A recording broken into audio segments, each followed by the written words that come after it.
Hello my dear friend, अपने to channel पर रचना academy में आप सभी का स्वागत है। रीट का एग्जाम आपका 27 एंड 28 फरवरी को होना है और टाइम बहुत ही कम बचा हुआ है। आप तैयारी कर रहे होंगे लेकिन आपको कहीं भी लग रहा होगा डाउट कि अभी भी आपकी 100% तैयारी नहीं है। तैयारी सब करते हैं लेकिन क्या है, आपको स्मार्ट वर्क की तरह काम करना है। देखिए, तैयारी सब करते हैं, अब सब तो ये तो है नहीं कि 100% सारे क्वालिफाई हो जाते हैं। ठीक, जैसे कि आपको पता ही है कि सीटेटी इस बार सीटेट का जो एग्जाम काफ़ी बच्चों का फॉर्म फिल हुआ था लेकिन परसेंटेज कितना गया, 16% मतलब पास हुए हैं। तो इस तरह से बच्चे पास होते हैं, लेकिन तैयारी सब करते हैं लेकिन आपको थोड़ा चीज़ ध्यान रखना पड़ेगा, थोड़ा स्मार्ट वर्क आपको करना पड़ेगा।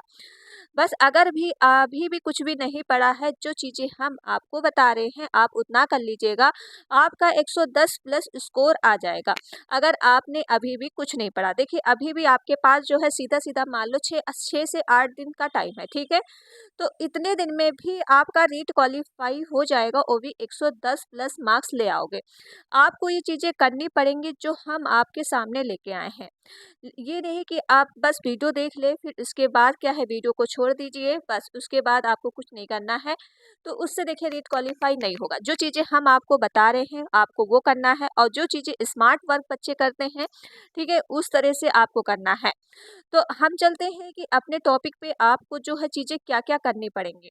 देखिए, इस वीडियो से आपके 50 नंबर कवर होंगे लेकिन आपको ये चीज़ें करनी पड़ेगी, और साथ में वीडियो को आप लोग ज़्यादा से ज़्यादा शेयर करिएगा, लाइक एंड चैनल को सब्सक्राइब जरूर कर लीजिएगा। अगर चैनल पर पहली बार विजिट करें, आप लोग वीडियो शेयर नहीं करते हैं, बस आपसे यही शिकायत है, प्लीज़ अपना आप प्यार ज़रूर दिखाइएगा। आप लोग बहुत ही क्या है प्यार ही नहीं दिखाते हो, लेकिन जो चीज़ें हम आपको बता रहे हैं ये आपको कोई नहीं बताएगा।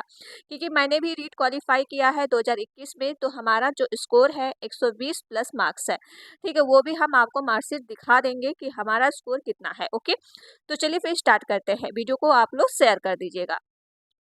अब हम चलते हैं कि आपको चीज़ें करना क्या है। ठीक, अगर इन बातों को आपको ध्यान ध्यान में रख लिया तो आपका बस क्या है रीट ऐसे ही क्वालिफाई हो जाएगा। जिन बच्चों ने अभी तक कुछ नहीं पढ़ा, जैसे कि रीट में निगेटिव मार्किंग है कि नहीं, सबसे क्वेश्चन डाउट यहाँ पे है किस तरह से निगेटिव मार्किंग है। मतलब निगेटिव मार्किंग है, बट किस तरह से निगेटिव मार्किंग है ये किसी को नहीं पता, ठीक है। अब क्वेश्चन के ऑप्शन जैसे आएंगे, इस बार ऑप्शन कितने आएंगे, 5 ऑप्शन आएंगे। तो निगेटिव मार्किंग है कि नहीं इस पे हम बात कर लेंगे। ऑप्शन इस बार आपके 5 ऑप्शन आएंगे, अगर आप बताइएगा तो 5 ऑप्शन वाले भी आपको हम क्वेश्चन करा देंगे। वैसे एक पीडीएफ हम तैयार कर रहे हैं जिसमें 5 ऑप्शन होंगे, किस तरह से आपको सॉल्व करना पड़ेगा वो चीज़ें हम आपको करा देंगे।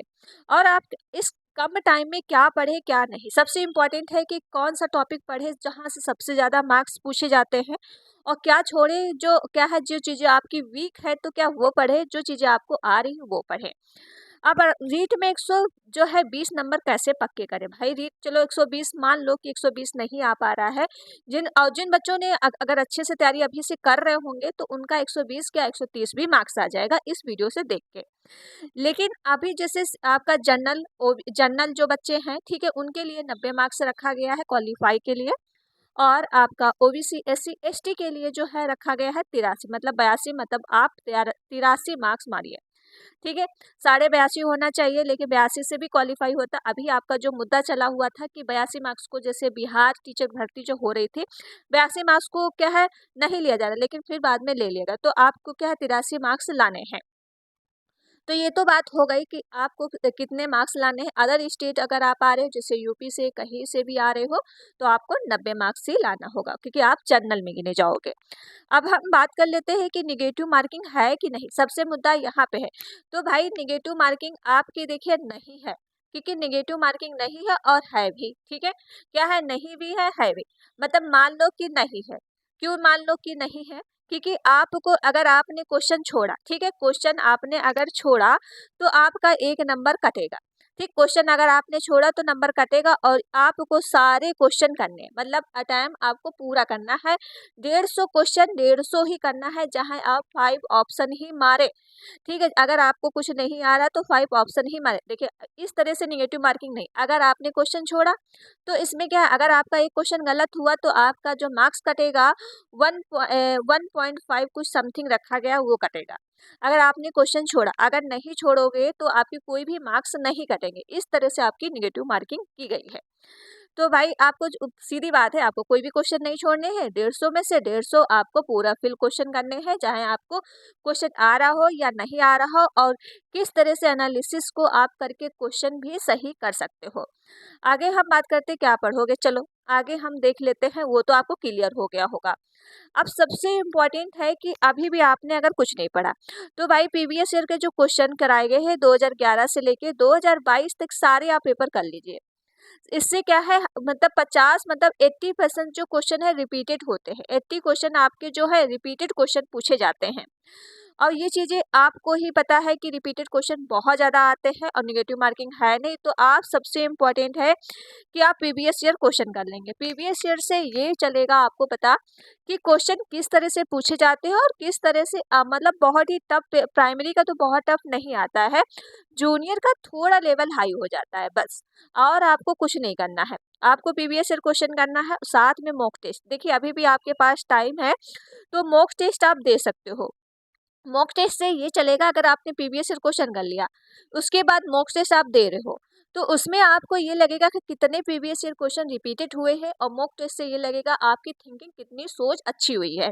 जैसे कि आपकी पेडागोजी से क्वेश्चन आते ही हैं, ठीक, थ्योरेटिकल जो क्वेश्चन हमने जो वीडियो कराई है यानी प्लेलिस्ट बनी है वहाँ से आप देख सकते हो, पूरा कंप्लीट हो चुका है, ठीक है, तो वहाँ से चीज़ें आप देख सकते हो। और ये चीज़ आपको करना ही है, ठीक है। मॉक टेस्ट आपको कम से कम 5 अभी दे लीजिए, डेली अगर आप एक मॉक टेस्ट देते हो, ठीक, डेली आप एक मॉक के लिए टाइम निकाल लीजिए भाई, 2.5 घंटे का मॉक टेस्ट आपको देना है।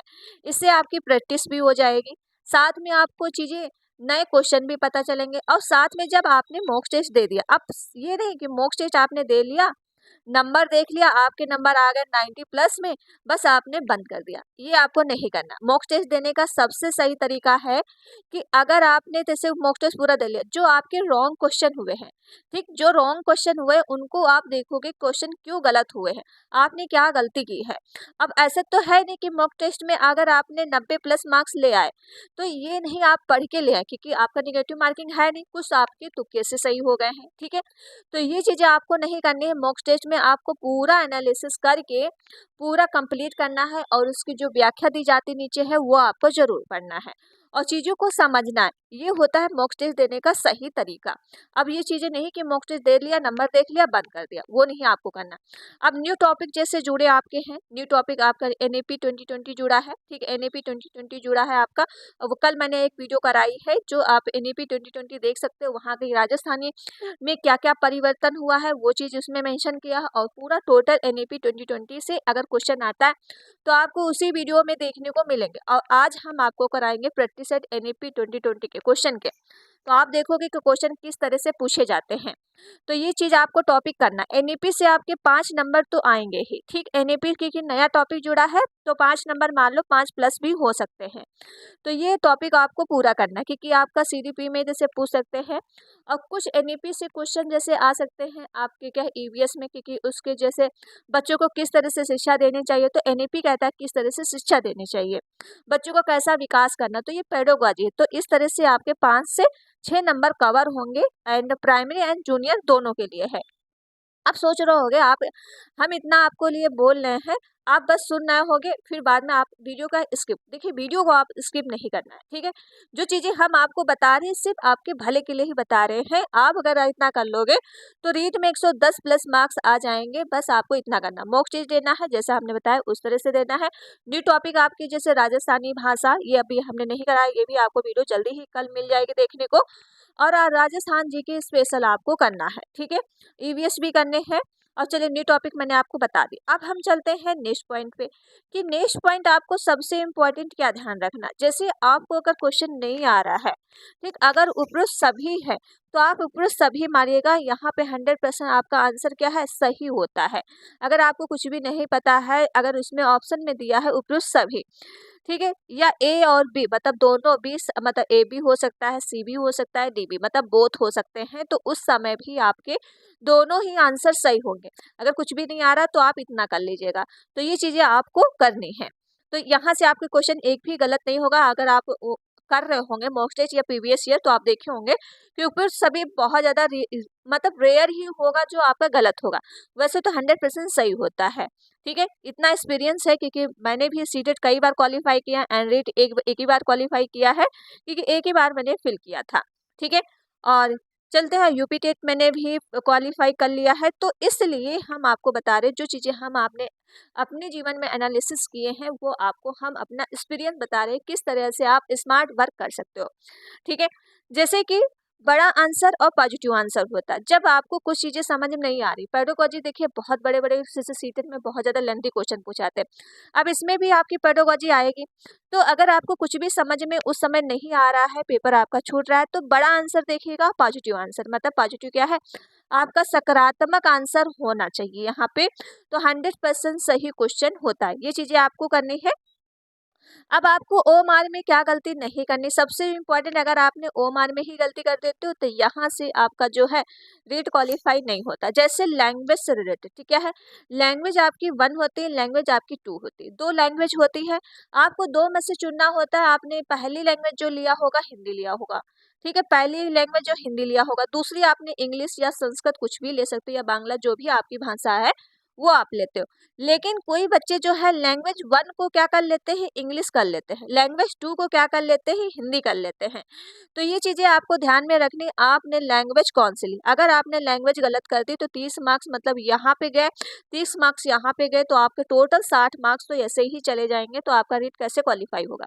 लैंग्वेज आपको ध्यान रखना, काफ़ी बच्चे लैंग्वेज में गलती करते हैं, तो ये चीज़ आपको एडमिट कार्ड में देखने को मिलेगा कि आपने लैंग्वेज कौन सी ली। वैसे आपको याद ही रहता होगा आपने कौन सी लैंग्वेज ली, लेकिन बच्चे भूल जाते हैं कि आपने फर्स्ट लैंग्वेज में हिंदी भराया था या इंग्लिश। तो भाई एडमिट कार्ड में देख लीजिएगा, ठीक है, यहाँ से आपको पता चल जाएगा आपने कौन सी लैंग्वेज ली है, आपको कोई गलती नहीं करनी है। ओमार में आपको रोल नंबर अच्छे से भरना है, ठीक, और आपका बुकलेट नंबर भरना है, ये चीज़ें आपको गलती नहीं करनी है, तो वो चीज़ आप देख लीजिएगा, ठीक है, ये आपको बचना है। अब हम चलते हैं कि ओ मार्क जैसे आपकी सीट होती है, ठीक है, ओ मार्क सीट होती है, ऑप्शन आपके A and B and C and D, आपके 5 ऑप्शन होंगे, 3, ठीक है। यहाँ पे हम लास्ट में बात करेंगे ये हमने आपको क्यों बताया, ठीक, यहाँ पे ये थोड़ा अप डाउट कर लीजिए, इसको हम बाद में बात करेंगे, यहाँ पे आपको क्या करना है। चलो अगली बात हम बात कर लेते हैं कि आपके जो इम्पोर्टेंट, देख यहाँ से आपके 5 नंबर कवर होंगे, यहाँ से आपके 5 नंबर क्यों कवर होंगे, क्योंकि आपके प्रमुख बाल विकास के सिद्धांत पूछे जाते हैं जो मोस्ट इम्पोर्टेंट है। सिद्धांत से क्वेश्चन आपके जो है प्राइमरी एंड जूनियर दोनों में पूछे हैं, तो यहाँ से आपके 5 नंबर कवर होते हैं। अगर पूछ लिया जाए प्याजे का सिद्धांत क्या है, तो प्याजे का आपके जो है संज्ञानात्मक का सिद्धांत है, क्या हो जाएगा, संज्ञानात्मक का सिद्धांत। प्याजे ने कौन सा सिद्धांत दिया है, संज्ञानात्मक। अगर पूछ ली जाए प्याजे की कितनी अवस्थाएं हैं, तो 4 अवस्थाएं, ये भी आपको पता होनी चाहिए। 4 अवस्थाएं कौन कौन सी है, एक होती है आपके सेंसरी मोटर अवस्था, जो संवेदी गामक अवस्था कहते हैं, ये होती है 0 से लेके 2 वर्ष। एक होती है आपकी पूर्ण सक्रियात्मक अवस्था, ये होती है आपकी 2 से लेके कितनी वर्ष होती है, 7 वर्ष के लिए। एक होती है मूर्त सक्रियात्मक अवस्था, ठीक है, ये आपकी जो होती है 7 से लेके 11 वर्ष के लिए। और एक आपकी लास्ट अवस्था होती है जो औपचारिक अवस्था भी कह सकते हो या अमूर्त अवस्था भी कह सकते हो, ये 11 प्लस में होती, मतलब 11 से 18 वर्ष के लिए होती है। तो ये चारों अवस्थाएं आप याद रखोगे प्याजे की, ठीक है, ये चारों अवस्थाएं कई बार पूछ लिया जाता है। वैसे मैंने प्याजे की थ्योरी कराई है, तो वहां से आप देख लीजिएगा, प्लेलिस्ट बनी है, तो पूरा मैंने आपको, वैसे भी हमने कहा कि सीडीपीएम ने हमने आपको कुछ भी नहीं छोड़ा, पूरा करा दिया, और साथ में आपको प्रैक्टिस के माध्यम से चीजें को क्लियर किया है, व्याख्या सहित किया है, यहाँ पे चीजें आपको हम बता रहे हैं। और सबसे इम्पोर्टेंट है कि जब पूछा जाए प्याजे का क्या सिद्धांत, तो संज्ञानात्मक का सिद्धांत दिया है, ठीक है, तो ये आप याद रखिएगा। अगले हम बात कर लेते हैं, यहाँ पे हम बात कर लेते हैं, देखिए यहाँ पे जो स्किनर, सॉरी ये आपका जो है, एक सेकंड, ये चलिए कोई बात नहीं, नंबरिंग गलत हो गया है तो कोई बात नहीं। अब हम बात करते हैं स्किनर का सिद्धांत किसने दिया है, तो स्किनर का सिद्धांत जो है व्यवहारवादी का सिद्धांत है। किसका सिद्धांत है, स्किनर का, व्यवहारवादी का सिद्धांत दिए है स्किनर ने। पालाव का जो सिद्धांत है शास्त्रीय अनुबंधन का सिद्धांत है, कई बार पूछ लिया जाता है पालाव का सिद्धांत क्या है, शास्त्रीय अनुबंधन का सिद्धांत है। और पालाव ने किस पे प्रयोग किया था, तो कुत्ते पे प्रयोग किया था, ठीक, कुत्ता पे प्रयोग किया था, ओके। अगर स्किनर पूछ लिया जाए किस पे प्रयोग किए थे, पहले तो कबूतर पे किया था, लेकिन कबूतर का फेल होके बाद उन्होंने चूहा पे किया था। ठीक, चूहा पे किया था जो प्रयोग हुआ था। पलाव का जो किया था कुत्ते पे किया था। मैस्लो का जो सिद्धांत है आपका, मैस्लो का सिद्धांत है पदा अनुक्रम का सिद्धांत। आवश्यकता पदा अनुक्रम का सिद्धांत मैस्लो ने दिया है। उनकी 5 आवश्यकताएं हैं, ये भी हमने आपको वीडियो में बताया है। 5 अवस्थाएं कौन कौन सी होती, आपकी भोजन हो जाएगी, ठीक, आपकी फिर समाज में रहने की इच्छा हो जाएगी, नौकरी चाहिए आपको, हर चीजें आपको मैंने आपको जो वीडियो कराई है वो वहां से आप देख लीजिए। 5 अवस्थाएं होती हैं इनकी। अगला हम बात कर लेते हैं फर्राइट का जो सिद्धांत है वो है मनोविश्लेषणात्मक का सिद्धांत। फर्राइट ने सिद्धांत कौन सा दिया है, तो मनोविश्लेषणात्मक का सिद्धांत। ये यहाँ पे हमने एक जगह ही लगा दिया है। अगली बात हम बात करते हैं वाइगॉत्स्की का, सबसे इंपॉर्टेंट है। वाइगॉत्स्की का कई बार पूछा जाता है, तो सामाजिक संस्कृत विकास का सिद्धांत है। ठीक है। कोलवर का जो आपका सिद्धांत दिया गया है नैतिक का सिद्धांत। कहीं भी आपको नैतिक देखने को मिल जाए, नैतिक देखने को मिल जाए, आपको कोलवर मानना। कहीं भी आपको समाज संस्कृत भाषा देखने को मिल जाए, आपको क्या मानना है, वाइगॉत्स्की मानना है। स्किनर का जो सिद्धांत है मनोसामाजिक विकास का सिद्धांत है। क्या हो जाएगा, मनोसामाजिक विकास का सिद्धांत है। अल्बर्ट बंडूरा जो है विकास अधिगम का सिद्धांत है। क्या हो जाएगा, सामाजिक अधिगम का सिद्धांत। अल्बर्ट बंडूरा, ये हमने यहाँ पे लिया नहीं है, तो अल्बर्ट बंडूरा जो आपका सिद्धांत हो जाएगा, ये भी कई बार पूछे जाते हैं। तो सामाजिक अधिगम का सिद्धांत है। क्या हो जाएगा, सामाजिक अधिगम। एरिक्सन जो है मनोसामाजिक का सिद्धांत है। ये चीजें आप याद रखोगे, मोस्ट इंपॉर्टेंट है, यहाँ से आपके 5 नंबर कवर होते हैं। अगला हम बात कर लेते हैं कि आपको ये चीजें ध्यान रखनी है जो आपके सीडीपी में या फिर अदर जैसे सीडीपी हिंदी, ईवीएस, संस्कृत, ये सब आपको पॉजिटिव टैग वर्ड ध्यान रखने हैं। जो आपकी पेडागोजी पूछी जाएगी 25 या 20 मार्क्स की पेडागोजी आएगी आपकी, तो ये चीजें आप याद रखोगे कि पॉजिटिव टैग वर्ड क्या होते हैं, नेगेटिव टैग वर्ड क्या होते हैं। अब हम चलते हैं कि पॉजिटिव टैग वर्ड पे। जैसे कि यहाँ पे आप देखोगे पॉजिटिव टैग वर्ड, जैसे आपका अब सारी चिंतन बच्चा कैसा होता है, जैसे कई तरीके से आंसर उसको दे सकता है। ठीक है, कई तरीके से, मतलब एक आंसर नहीं होता, वो होता है अब सारी चिंतन। इसमें आती प्रतिभाशाली बालक आ सकते हैं। ठीक है, तो ये होना चाहिए अब सारी चिंतन जो आपका पॉजिटिव टैग वर्ड कहीं भी देखने को मिल जाए, कई तरीके से बच्चा सोच के आंसर दे रहा है, तो आपको सही मानना है। अनुरूपक चिंतन होना चाहिए। बाल केंद्रित आपको कक्षा कैसी करानी है, तो बाल केंद्रित कक्षा करानी है। बच्चे को अवसर, जितना आप बच्चों को अवसर दोगे बच्चा उतना ही जल्दी सीखेगा। बच्चा सक्रिय से सीखता है, निष्कर्षी से नहीं सीखता है। ठीक है, सक्रिय, अगर आपके पास एक्टिव आ जाए तो हमेशा क्वेश्चन सही रहता है, और पैसिव क्या होता है, गलत होता है, निष्कर्षी गलत होता है। अगला हो जाएगा सहभागिता आपको देनी। अभी हम इस पे क्वेश्चन एक कराएंगे 2-3, तो आपको समझ में आ जाएगा कि पॉजिटिव टैग वर्ड यूज कैसे होते हैं। ठीक है, तो वीडियो को आप लोग अगर अच्छी लग रही तो प्लीज शेयर कर दो, लाइक एंड चैनल को सब्सक्राइब जरूर कर लो अगर चैनल पर पहली बार विजिट कर रहे हो। अब बच्चों को सहभागिता देनी है, सबके साथ जोड़ के पढ़ाना है। समावेशी शिक्षा में पढ़ाना। समावेशी शिक्षा बच्चा कहते हैं किसी को आपको अलग नहीं करना है, चाहे किसी भी पृष्ठभूमि से आ रहा हो, चाहे किसी प्रकार का बच्चा हो, आपको क्या है इंक्लूडिव एजुकेशन के अंतर्गत आपको देना है। और आपको विविधता का सम्मान देना है, मतलब किसी को आपको विविधता, मतलब ये भेदभाव नहीं करना है। तो ये चीजें आपको पॉजिटिव टैग वर्ड है। अगला देख लो, अगला हो जाएगा आपका जो है सर्वांगीण विकास करना। बच्चे का एनईपी 2020 कहता है बच्चा का जो है विकास करना, आपको सर्वांगीण विकास करना है। करके सीखना, मतलब लर्निंग बाय डूइंग आपको कराना है। प्रोत्साहन देना, जिज्ञासा करना, रचनात्मक मूल्यांकन करना है, फॉर्मेटिव असेसमेंट, सतत एवं व्यापक मूल्यांकन सीसीई, दैनिक जीवन से जोड़ के पढ़ाना, मातृभाषा में शिक्षा देनी है। ये तो आपके सारे पॉजिटिव टैग वर्ड हो गए। अब हम एक इस पे क्वेश्चन करते हैं ताकि आपको चीजें समझ में आ जाए। जैसे कि क्वेश्चन आपके सामने ये हो जाएगा, सकारात्मक अंतरण मतलब पॉजिटिव ट्रांसफर का क्या अर्थ है। तो अब आप चीजों कैसे ढूंढोगे, अब हम आपको कैसे बताएंगे कि मतलब आंसर कैसे ढूंढोगे। अब देखोगे यहाँ से 5 ऑप्शन से क्वेश्चन इस बार आपका आएगा। ठीक है, तो 5 ऑप्शन वाला मैंने लिया। जैसे कि जब अधिगम केवल याद करने की सीमित है, अब याद केवल आ गया तो ये आपका निगेटिव टैग वर्ड है। अभी हमने निगेटिव की जो बात नहीं की है, पॉजिटिव आपको ढूंढना है। ठीक है, निगेटिव टैग वर्ड हो जाए केवल याद करना। ये चलो पहले हम निगेटिव टैग वर्ड दिखा देते हैं, फिर आपको हम चीजें बताएंगे।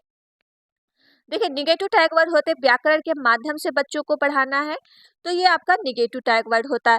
बच्चा सीमित मतलब आपको लिमिटेड पढ़ाना, लिमिटेड भाई क्यों पढ़ाना, आपको ज़्यादा पढ़ाना है, तो ये आपका निगेटिव। खाली स्लेट, बच्चा कभी भी कोरी प्लेट नहीं होता है, तो ये आपका निगेटिव हो जाएगा। योगात्मक मूल्यांकन, अपसारी चिंतन, जो बच्चा क्या है एक तरीके से आंसर देता है।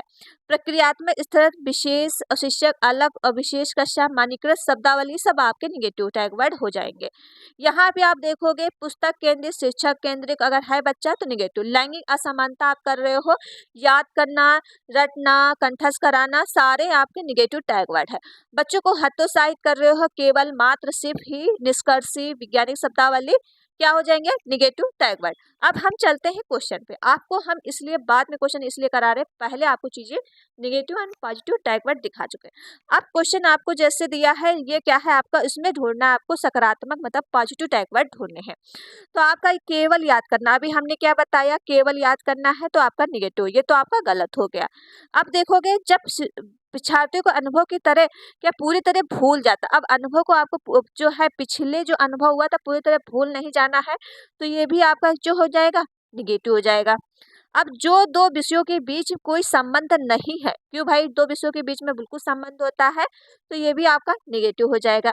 जब नया अधिगम पुराने ज्ञान में बाधित, देखिए नया अधिगम आपको पुराने ज्ञान में कोई बाधित नहीं करता। जैसे आप रीट का एग्जाम अभी तैयारी कर रहे हो, ठीक है, अब रीट का एग्जाम अगर आपने क्वालिफाई कर लिया तो क्या रीट की जो वैकेंसी आएगी तो क्या आपका ये बाधित करेगा, नहीं बाधित करेगा, क्योंकि उसमें भी सीडीपी आएगा, उसमें भी ईवीएस आएगा।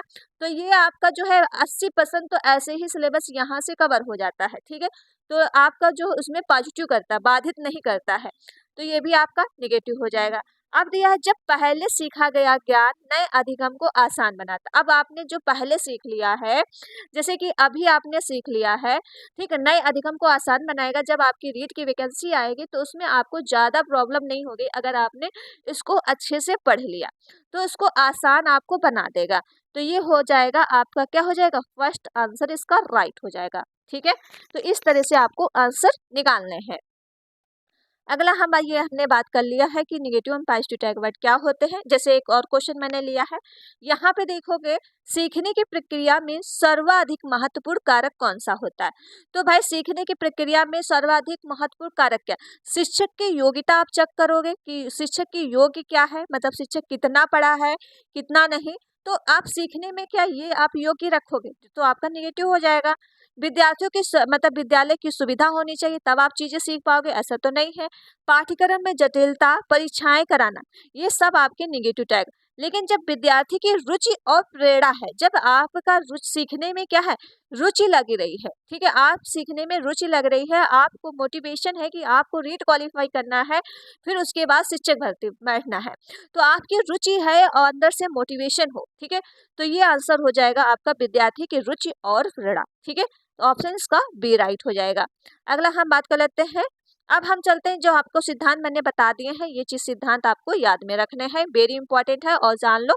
एनईपी 2020 आपको करना है, एनसीएफ करना है, आरटीआई भी करना है, ठीक, आरटीआई भी करना है, यहाँ से क्वेश्चन भी पूछे जाते हैं, तो ये आपको पूरे करने हैं।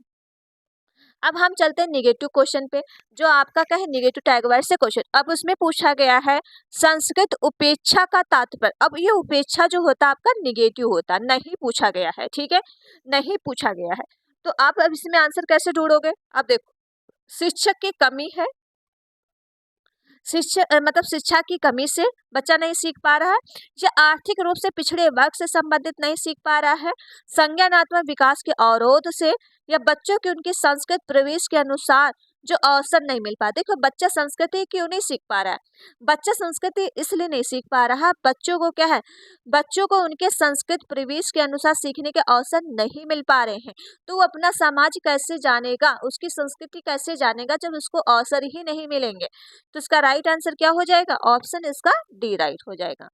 अगला देख लो, अब आप चीजें, हाँ, ओ मार्कशीट, जैसे हमने आपको बताया कि ओ मार्कशीट में अभी जो हमने ऊपर बात किया था कि 5 ऑप्शन आएंगे इस बार, और मार्कशीट में यहाँ पे आपको क्या है, रोल नंबर भरना है, बुकलेट नंबर भरना है, जो आपके क्वेश्चन पेपर है वो आपको यहाँ भरना है। ये चीजें आपको गलती नहीं करनी है।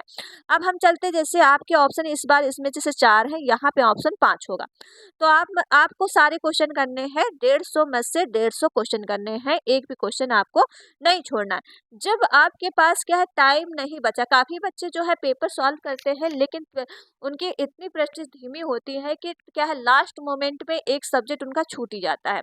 लास्ट मोमेंट में एक सब्जेक्ट छूट जाता है या आपके पास 2 मिनट टाइम बचा है, तो उस टाइम आप क्या करोगे? देखिए, आपको पेपर तो नहीं छोड़ना है, तो उस टाइम में जैसे आपका लास्ट मोमेंट ये वाला लास्ट वाला छूटा है, तो यहाँ पे आपको पढ़ने का बिल्कुल टाइम नहीं है। जब आपके पास पढ़ने का टाइम ना हो, कुछ भी करने का टाइम ना हो, तो आप एक ऑप्शन पकड़िएगा। आप चाहे बी पकड़िए, चाहे सी पकड़िए, चाहे डी पकड़िए, सब में मार दीजिएगा 30 में 30, ठीक है। तो यहाँ से आपके जो है 15 से 12 नंबर आपके ऐसे ही सही हो जाते हैं। 15 प्लस भी कभी सही हो जाते हैं, कभी 12 प्लस। अगर वैसे मारोगे इसमें ए इसमें बी, तो इसमें तो आपके मतलब 8-9 ही क्वेश्चन सही होंगे। इससे आपके क्या है, क्वेश्चन बढ़ने के चांसेस ज्यादा सही होने के रहते हैं। तो ये लास्ट मोमेंट पे करोगे, जब आपका छूट रहा हो, वैसे आपको नहीं करना है। जब आपको पेपर छूट रहा हो, ठीक, तब आपको ये चीजें करनी है। तो यहाँ से आपके 15 या 12 नंबर प्लस कवर हो जाते हैं, क्योंकि ये आंसर हमेशा राइट होता है। अब हम बात करते हैं कि आपको जो है हिंदी में क्या करना। जैसे हिंदी में आपके गद्य एंड पद्य आते हैं, तो उसी से आपको आंसर देना, अपना दिमाग अलग यूज नहीं करना है, ठीक, अपना दिमाग नहीं लगाना है। और ग्रामर, ग्रामर का जो हमने आपको हिंदी मैराथन कराई है वो आप कर लीजिएगा, उससे आपके क्वेश्चन एक भी नहीं छूटेगा, ठीक। और साथ में जो हिंदी की प्रैक्टिस सेट कराई ऑल प्रीवियस ईयर, वो देखिएगा किस तरह से क्वेश्चन पूछे जाते हैं, वो आप कर लीजिएगा, वहां से आपकी हिंदी कवर हो जाएगी, ठीक है। तो गद्य एंड पद्य जो आपके आते हैं 15 मार्क्स के, यहाँ से आपके उसी से आंसर कवर, एक भी क्वेश्चन गलत नहीं होता अगर आपने ध्यान से चीजें पढ़ ली। अब हम बात करते हैं जैसे इंग्लिश में और संस्कृत, जो एक चीज आपको लैंग्वेज में ध्यान देना है। तो आपने जो लैंग्वेज भरी है बताए, उस पे भाई आपको ध्यान देना है। उसमें भी आपकी गद्य पद दोनों आते हैं और ग्रामर भी आते हैं, तो ये भी आप चीजें ध्यान रखोगे, ठीक है। इतना हमने आपको दिया है कि जो मोस्ट इम्पॉर्टेंट हमने जो आपके लिए लेके आए थे, वेरी इंपॉर्टेंट, क्योंकि ये आपको एग्जाम क्या है, पास नहीं कराएगी, कम से कम आपको जो है 100 प्लस मार्क्स लेके आएगी अगर आपने इतना कर लिया, जो चीजें हम आपको बता रहे हैं। लेकिन आपको चीजें करनी है, आपको वीडियो देख के स्किप नहीं करना है, या वीडियो आप देख लिया फिर बाद में बंद कर दिया। चीजें अगर आपने कर ली तो आपका जो है रीट क्वालिफाई हो जाएगा। तो ये छोटी सी वीडियो थी, वो वीडियो आपको पसंद आई होगी, तो प्लीज वीडियो को आप लोग क्या है शेयर करिएगा, लाइक एंड चैनल को सब्सक्राइब। मिलते हैं नेक्स्ट वीडियो में। Thank you friend.